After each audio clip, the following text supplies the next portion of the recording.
We as audience are such hypocrites as we want movies that are out of the box and creative. But when a movie is made that is creative and out of the box, we don't appreciate it. Yes, I'm talking about Ante Sundaraniki. It is a Indian Telugu language romantic comedy film written and directed by Vivek Athreya, produced by Mythri movie makers. It stars Nani and Nazriya. The film tells the story of Sundar and Leela, an interfaith couple who try to convince their parents about their marriage through a string of lies only to find themselves in more complicated situations. This movie is a union of two people from different worlds. The screenplay of this movie breaks the monotony of typical rom-coms that are made in India. Massive respect for the attempt. The story develops in unique ways and surpasses your imagination. The story, screenplay and direction of this movie are so unique that you'd be in for a treat. The makers have taken a really creative approach to execute the story. Ante Sundaraniki is one of the most underrated movie of this year. This is Sankarshan Joshi telling you the good and bad aspects of the movie so that you can ultimately decide to watch it or not. The good aspects. Every single actor has given a phenomenal performance from the lead to the supporting cast. Nani, as we all know, is a chameleon when it comes to acting. He does not act as a mere character, he becomes the character. And there is nothing better than that to say in my opinion. He is a gem of Telugu industry and hope that the whole country recognizes him for his talent someday. One thing that enhances Nani's screen presence is the way he modulates and dubs his voice.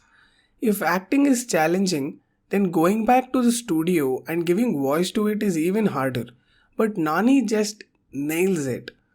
Nazriya, with her cute and natural expressions, just steals your heart. She has done an amazing job despite the fact that she doesn't speak the language Telugu.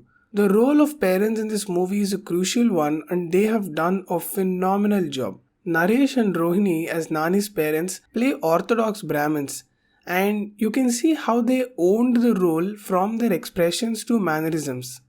The tone and expressions is hard to get as it's easy to go overboard on roles like this.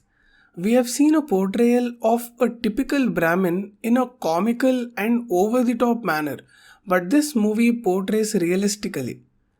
Alagan, Perumal and Nadiya playing the role of Nazriya's parents, portraying as strict yet loving parents, also did a great job. You could see the layers in their expressions and dialogue delivery. What took me by surprise was the performances of the child artists.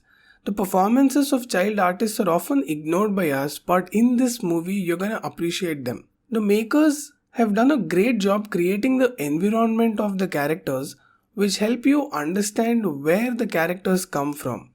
The subtle pieces placed in the background like the furniture or photo frame tells you a lot about the characters, their tradition and the life they live. It's so realistic that you get invested in their life and story. There is a scene in the movie where Naresh, who's playing the role of Nani's dad, is having a heated conversation with Nani while he's shaving. This tiny addition of him shaving makes the conversation in the scene so funny and real. That's attention given to detail in creating characters and scene. This is one of many such scenes in the movie. The background music of this movie is so refreshing and new, which fits perfectly to every scene and sounds very unique. The fusion of modern and traditional music symbolically represents different backgrounds Sundar and Leela, aka Nani and Nazriya, come from. Each and every mood has a different tune which just subtly elevates the scene. The next and the best aspects about the movie are the editing and screenplay. This is the heart of the movie and what differentiates it from the usual rom-coms. The edit and pace of how things move from one scene to another is what brings the curiosity aspect of the story. Comedy is the backbone of this movie. Comic timing is on point and jokes are genuinely funny. With an actor like Nani on board who can pull off comic roles splendidly.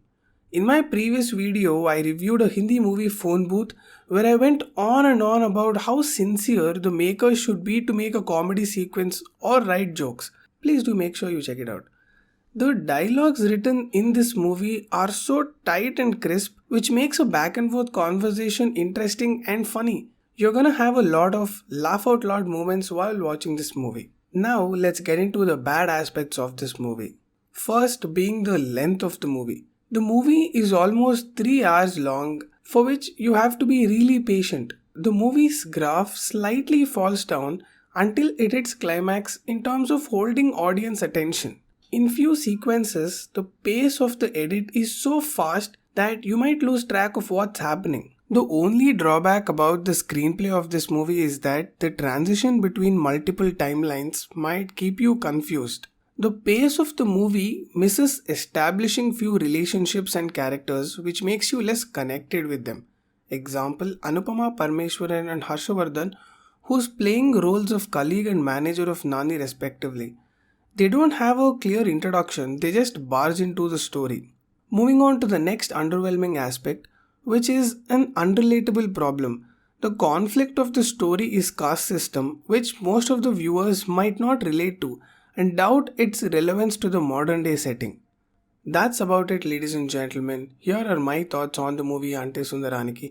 Please do let me know what you guys think in the comment section below. If you have a movie suggestion and you want me to review that, please do mention it in the comment below. Thank you.